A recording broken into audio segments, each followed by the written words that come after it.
Mr. Modi is sort of the Timu version of Netanyahu. It's a poor copy, and we. পেহেলগামের হামলার ঘটনাকে কেন্দ্র করে যে উত্তেজনা তৈরি হয়েছিল তার রেশ এখনো রয়ে গেছে ভারত ও পাকিস্তানের মধ্যে। এখনো দেশ দুটির শীর্ষস্থানীয় কর্তা ব্যক্তিদের বক্তব্যে তা স্পষ্ট। সুযোগ পেলেই যেন কেউ কাউকে ছাড় দিতে নারাজ এক চুলো। এবার ভারতের প্রধানমন্ত্রী নরেন্দ্র মোদীকে কটাক্ষ করলেন পাকিস্তানের সাবেক পররাষ্ট্রমন্ত্রী। And we call upon the Indian government to not be inspired.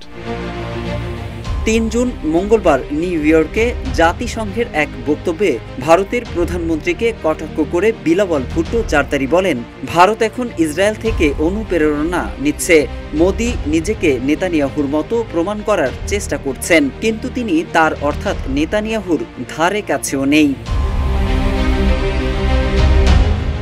Pakistan people's পার্টির নেতা বিলাওয়াল ভুট্টো আরও বলেন, মোদি হচ্ছেন নেতানিয়াহুর তেমু ভার্সন, অর্থাৎ একেবারে সস্তা অনুকরণ। তিনি আরও বলেন, আমরা ভারতের সরকারকে আহ্বান জানাই তারা যেন এমন নেতিবাচক উদাহরণ থেকে অনুপ্রেরণা না নেয়। Mr. Modi is sort of the Timu version of Netanyahu. Okay?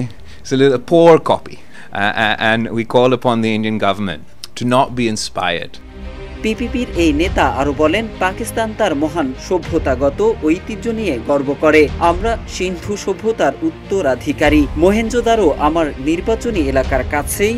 ভারতও এই ঐতিহ্য নিয়ে গর্ব করে। তবে এবারই প্রথম নয়, এর আগেও বেশ কয়েকবার মোদিকে আক্রমণ করে কথা বলেছেন Bilawal Bhutto. We pride ourselves, we in Pakistan pride ourselves that we're the heirs of the Indus Valley civilization. Mohenjo-daro is stone throw away from my constituency back home. 2022 সালে জাতিসংঘে দেওয়া বক্তব্যে ভুট্টো আরএসএস, বিজেপি বা নরেন্দ্র মোদীকে ভয় পান না বলে জানিয়েছিলেন। পাকিস্তানের তৎকালীন এই পররাষ্ট্রমন্ত্রী বলেন, গুজরাটের গণহত্যায় মোদীর ভূমিকা ইতিহাসের পাতায় লিপিবদ্ধ আছে। বিজেপি ও আরএসএস যতই আপত্তি করুক না কেন, ইতিহাস তারা বিকৃত করতে পারবে না। Osama bin Laden is dead, but the butcher of Gujarat lives. This is the Prime Minister of the RSS and the Foreign Minister of the RSS. What is the RSS? The RSS draws its inspiration from Hitler's SS.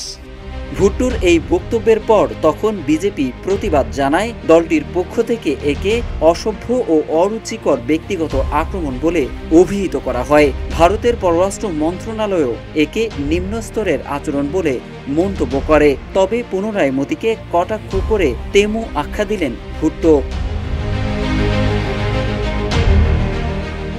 জানা যায়, তেমু হচ্ছে চীনের জনপ্রিয় একটি online marketplace, যেখানে খুব সস্তা দামে পণ্য পাওয়া যায়, কিন্তু অনেক সময়ই সেগুলো হয় কম মানের বা মূল পণ্যের নিম্নমানের অনুকরণ। কম দামি ও কম মানের কপি বোঝাতেই এই তুলনাটি ব্যবহার করা হয়। মোহাম্মদ সাইফুল ইসলাম, ইত্তেফাক।